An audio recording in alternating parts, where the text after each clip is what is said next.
notre petite série où je vous montre quelques versets qui indiquent et qui prouvent que le salut appartient uniquement à Yahshua et à personne d'autre. Et là, on va voir dans le livre de Hébreux. On va commencer par Hébreux 1, le verset 1 à 2. Après avoir autrefois à plusieurs reprises et de plusieurs manières parlé à nos pères par les prophètes, Yahuwah dans ces derniers temps nous a parlé par le Fils qu'il a établi, héritier de toutes choses, par lequel il a aussi créé le monde. Donc ici on voit qu'il s'adresse à Yahshua, parce que Yahuwah a parlé à son peuple, Yahshua, par les prophètes. Et là il dit, dans les derniers temps, Yahuwah nous a parlé, donc toujours son peuple Yahshua, par le Fils, qui a établi l'héritier de toutes choses.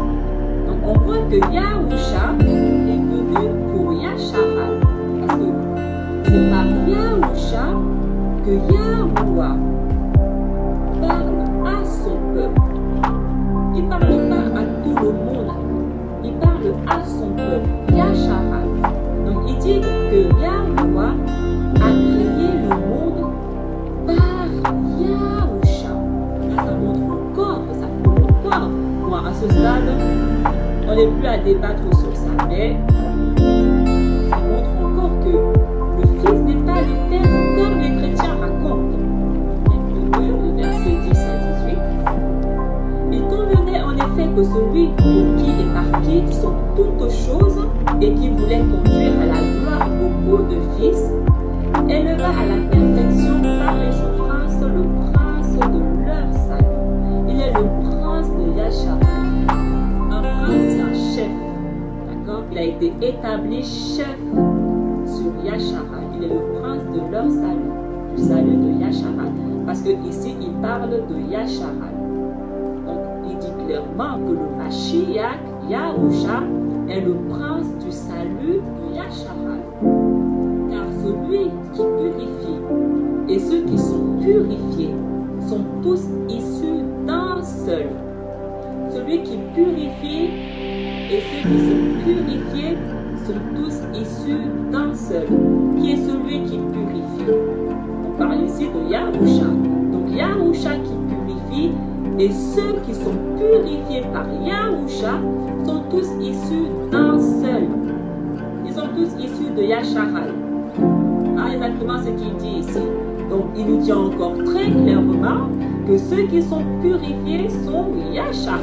C'est pourquoi il n'a pas honte de les appeler frères. Et effectivement, ils sont frères.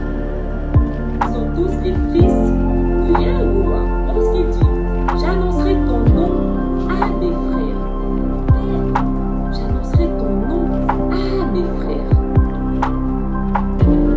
Ceux qui sont comme moi, Yahshua, c'est à eux que je vais annoncer ton nom. Je te célébrerai au milieu de l'assemblée. L'assemblée des frères. Yahshua. L'assemblée, c'est ce que les chrétiens appellent église.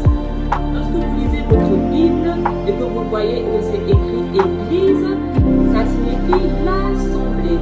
Et l'assemblée, elle est uniquement Yahshua. Donc, dès le moment où on comprend ça, on comprend que l'église que les chrétiens nous parlent là n'est pas ce dont la Bible parle. C'est une église différente parce qu'ils servent un Dieu différent. Et encore, je me confierai en toi. Et encore, nous voici, moi et les enfants que Yahuwah m'a donnés. Moi et les enfants que Yahuwah m'a donnés. Qui sont les enfants que Yahuwah a confiés à Yahusha. Son peuple, ses enfants, Yahshua. Ainsi donc, puisque les enfants participent au sang et à la chair, il a également participé lui-même, afin que, par la mort, il anéantit celui qui a la puissance de la mort, c'est-à-dire le diable, et qu'il délivra tous ceux qui, par crainte de la mort, étaient toute leur vie retenus dans la servitude. Car assurément, ce n'est pas à des messagers qui viennent en aide, mais c'est à la postérité d'Abraham. On ne peut pas faire plus clair que ça. Yahusha, le Mashiach, il vient en aide à la postérité d'Abraham. Il ne vient pas en aide à tout le monde qui croit en lui, comme les chrétiens racontent. Il est temps qu'on commence à lire la Bible correctement. Si on prend ce temps de lire la Bible correctement, alors on sera aussi capable et en mesure de voir que le christianisme est loin de ce que la Bible raconte. Le christianisme raconte une histoire différente que ce que la Bible raconte. Quelle est la postérité d'Abraham? Ceux qui sont comme lui, ses frères. Il est qui? Il est israélite. Donc, il vient en aide à son peuple, Yasharal. En conséquence, il a dû rendre semblable en toutes choses à ses frères. Il a dû rendre semblable à toutes choses à ses frères, oui, ses frères israélites. C'est à eux dont il vient en aide, à ses frères, afin qu'il fût un souverain sacrificateur, miséricordieux et fidèle dans le service de Yahuwah pour faire l'expiation des péchés du peuple. Yahusha, il fait l'expiation des péchés du peuple. Un peuple. Qui est ce peuple? Ses frères, Yasharal. Il ne fait pas l'expiation de tout le monde qui croit en lui comme les chrétiens racontent. Ce n'est pas ce que la Bible dit. Croire ça, c'est parce qu'on est très aveugle. Ce n'est pas ce que la Bible dit. Il fait l'expiation des péchés du peuple. Hébreux 3, le verset 1. C'est pourquoi, frères et sœurs, vous qui faites partie du peuple mis à part, du peuple Kadash, et qu'il a appelé à avoir part au bien céleste, fixez vos pensées sur Yahusha, le prophète et grand prêtre de la foi, que nous reconnaissons comme vrai. Le peuple qui a été appelé, le peuple mis à part, Yasharal, et ils sont frères et sœurs. Alors pourquoi ils s'appellent frères, sœurs? Parce qu'ils font partie du même peuple. Et ils ont part au bien céleste, à la promesse, à l'héritage. Ils sont les héritiers. Et il dit, fixez vos pensées sur Yahusha, prophète et grand prêtre de la foi. Comment Yahusha peut être prophète et grand prêtre? Et les chrétiens viennent dire qu'il est le Père qui a pris le corps humain et qu'il est descendu sur terre. Est-ce que le Créateur est un prophète? Parce que pour être prophète, c'est parce que tu as été établi justement par le Créateur. Donc le fait qu'on dise que Yahusha est un prophète et grand prêtre, il a été établi par une puissance supérieure à lui. Et les chrétiens viennent dire qu'il est le Tout-Puissant, il est le Père. Comment? Ça n'a aucun sens. Hébreux 4, le verset 8 à 13. En effet, si Josué avait assuré le repos aux Israélites, Yahuwah ne parlerait pas. Après cela, d'un autre jour. C'est donc qu'un repos de sabbat subsiste pour le peuple de Yahuwah. Car celui qui est entré dans le repos prévu par Yahuwah se repose de ses œuvres, comme Yahuwah s'est reposé des siennes. Empressons-nous donc d'entrer dans ce repos afin que personne ne tombe dans la désobéissance à l'exemple des Israélites. Corruption, alerte, alerte. Il dit qu'il y a un jour de repos qui est consacré aux Israélites. Donc il dit clairement que le repos concerne les Israélites. Après il dit, empressons-nous donc d'entrer dans ce repos qui est réservé aux Israélites afin que personne ne tombe dans la désobéissance à l'exemple des Israélites. Ça n'a aucun sens. Corruption. Il s'adresse aux Hébreux, à ses frères, les Israélites. Donc, comment il peut dire à l'exemple des Israélites, alors qu'ils sont eux-mêmes Israélites? Parce que le Satan, Rome, veut créer de la corruption. C'est pas, il veut corruption. Si on lit une version différente, Louis II, Car si Josué leur eût donné le repos, il ne parlerait pas après cela d'un autre jour. Il y a donc un repos de sabbat réservé au peuple de Yahuwah. Car celui qui entre dans le repos de Yahuwah se repose de ses œuvres, comme Yahuwah s'est reposé des siennes. Efforçons-nous donc d'entrer dans ce repos afin que personne ne tombe en donnant la même exemple de désobéissance. Vous voyez? Une version, il y a une corruption, une autre version, il n'y a pas. On voit leur agenda.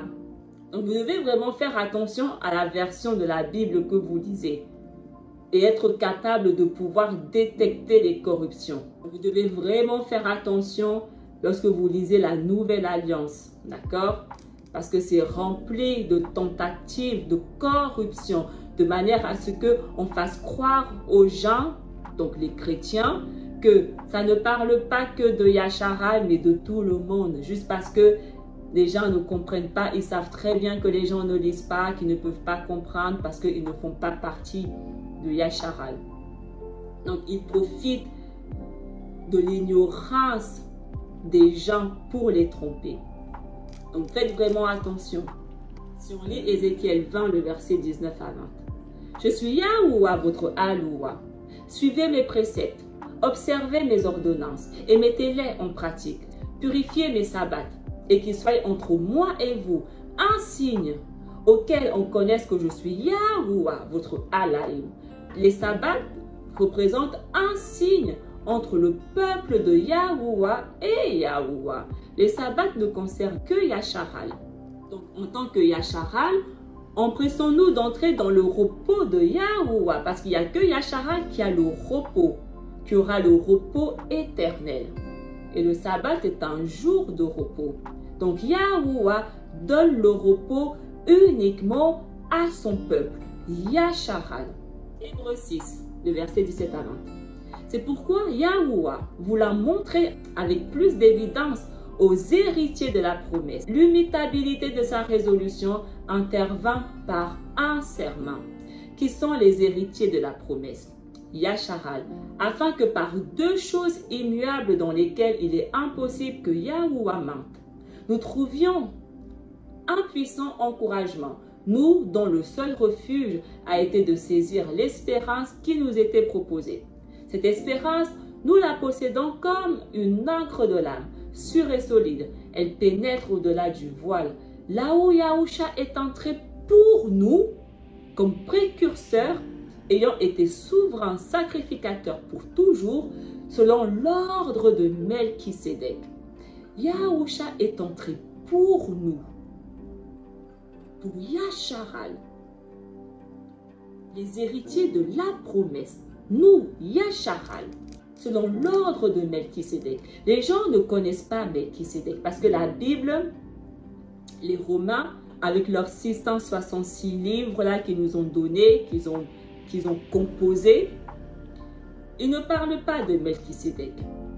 Ils le citent là, mais ils n'en parlent pas. Donc, les gens ne connaissent pas Melchisédek et l'ordre de Melchisédek. Je ferai une vidéo où je parlerai de ça en détail, d'accord? Mais l'ordre de Melchisédek, il faut comprendre, représente 3 dons que Yahuwah a donné à Adam, l'homme qu'il a créé. La royauté, la prophétie et prêtre. Ce sont des statuts, d'accord, donnés par Yahuwah. Donc les serviteurs de Yahuwah ont ces 3 statuts. Mais généralement, on va avoir 1 ou 2, mais jamais les 3. Les seuls qui avaient les 3, c'est Adam. D'accord? Et ensuite, Melchisédek. Melchisédek, il a été élu, choisi par Yahuwah pour à son tour également posséder les 3 ordres, les 3 statuts. Pour avoir les 3 statuts, c'est qu'il n'y a pas plus haut que toi. Et Yahusha possède également les 3 ordres. Et c'est pour ça que je vous dis que tous les serviteurs de Yahuwah, toutes les personnes qui sont consacrées à servir Yahuwah, sont tous prophètes. Parce que la prophétie, c'est le premier ordre que nous possédons tous. Après, tu as d'autres qui vont avoir la prophétie plus la royauté, la prophétie plus les prêtres. On le voit avec David. David, il avait les deux statuts sur les trois. Il était prophète, mais il était aussi roi. Il lui manquait juste celui de prêtre. On voit avec Aaron. Aaron, il était prophète, il était prêtre. Grâce à Yahusha, les 144 000 possèdent les trois statuts. La royauté, la prophétie et la prêtrise. L'ordre de Melchisédek. Un statut très high parce que Yahuwah ne le donne pas à n'importe qui. Et c'est exactement ce que le livre d'Apocalypse dit. Et il chantait un cantique nouveau et disait: tu es digne de prendre le rouleau et d'ouvrir ses sceaux, car tu as été tué et tu nous as rachetés avec ton sang. Et fais de nous des sacrificateurs et des rois, afin que nous soyons rois sur la terre. Sacrificateurs, ce sont les prêtres, les rois, la royauté, et ils sont des prophètes. Donc, il est très important de comprendre et de connaître qui ils sont.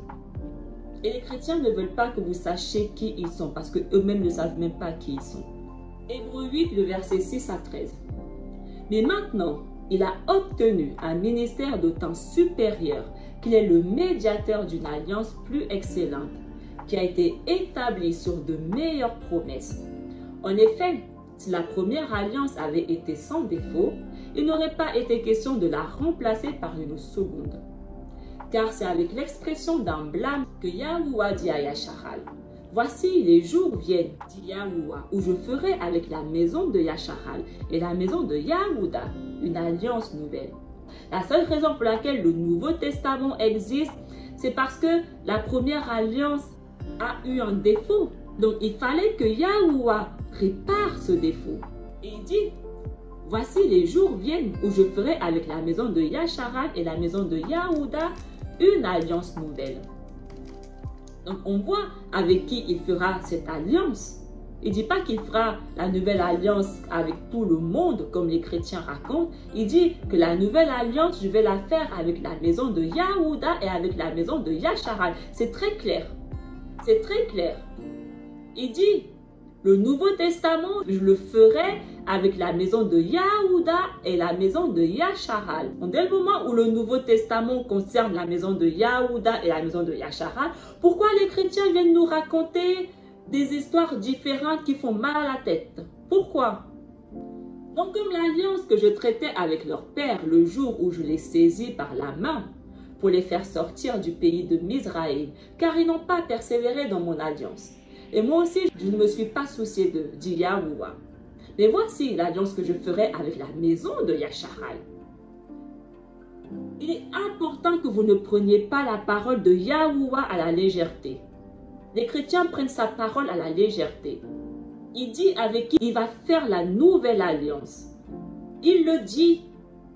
On ne peut pas faire les aveugles aussi longtemps. Il dit, le Nouveau Testament, je le ferai avec la maison de Yasharal. Donc, dès le moment où il dit ça, le Nouveau Testament ne concerne que la maison de Yasharal. Donc, si tu n'es pas de la maison de Yasharal, ce Nouveau Testament te concerne ni d'Adam ni d'Ève. Après ces jours-là, dit Yahuwah, je mettrai mes lois dans leur ruach. Je mettrai mes lois dans la maison de Yasharal. Je les écrirai dans leur cœur et je serai leur Alaïm. Et ils seront mon peuple. Je serai le Alaïm de Yasharal et Yasharal sera mon peuple. Aucun n'enseignera plus son concitoyen, ni aucun son frère, en disant « Connais Yahuwah, car tous me connaîtront, depuis le plus petit jusqu'au plus grand d'entre eux. Parce que je pardonnerai leurs iniquités et que je ne me souviendrai plus de leurs péchés. Je pardonnerai les péchés de Yasharal. » Il ne dit pas « je pardonnerai les péchés du monde entier qui veut ». Il dit « je pardonnerai les péchés de la maison de Yasharal, de mon peuple ». En disant une alliance nouvelle, il a déclaré la première ancienne. Or, ce qui est ancien, ce qui a vieilli, est près de disparaître. Hébreux 9, le verset 14 à 15. Combien plus le sang de Mashiach qui, par un rouak éternel, s'est offert lui-même sans tache à Yahuwah, purifiera-t-il votre conscience des œuvres mortes, afin que vous serviez le Halaïm vivant.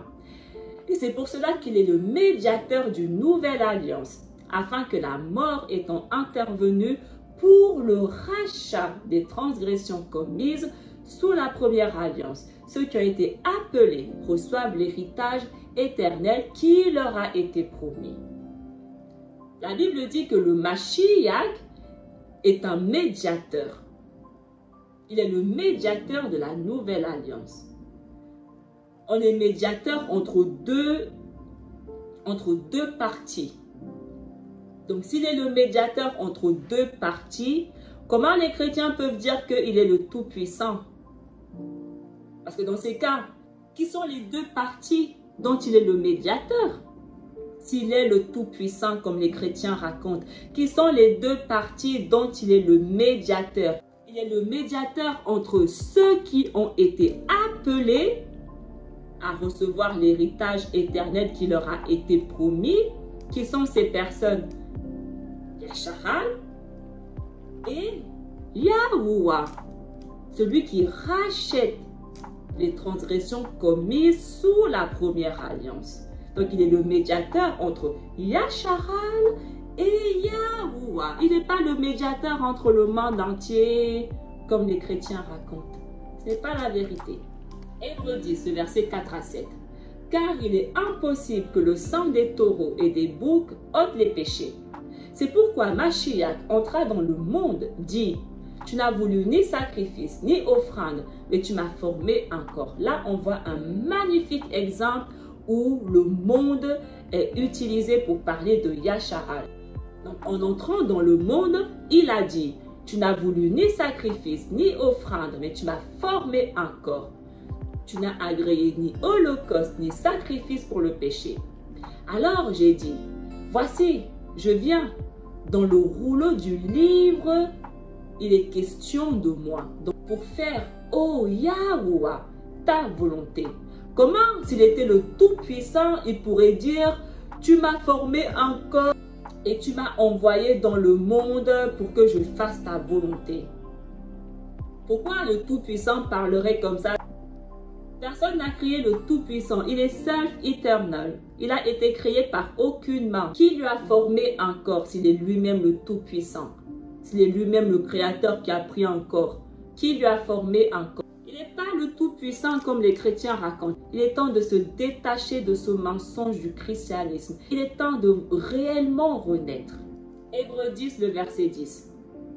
Et c'est en raison de cette volonté de Yahuwah que nous sommes purifiés du péché, grâce au sacrifice de son propre corps que Yahushua HaMashiach a offert une fois pour toutes. Les nations étrangères ne sont pas purifiées par le sacrifice de Yahushua. Ce n'est pas biblique. Ce n'est pas biblique. Il est temps de commencer à dire ce qui est biblique. Ce n'est pas biblique. Hébreux 10, le verset 15 à 17. C'est là ce que le roi Hakadash nous confirme de son côté, car il dit d'abord: mais voici quelle alliance je vais conclure avec eux.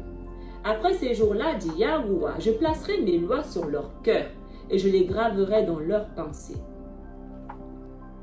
Je ne tiendrai plus compte ni de leurs péchés, ni de leurs fautes.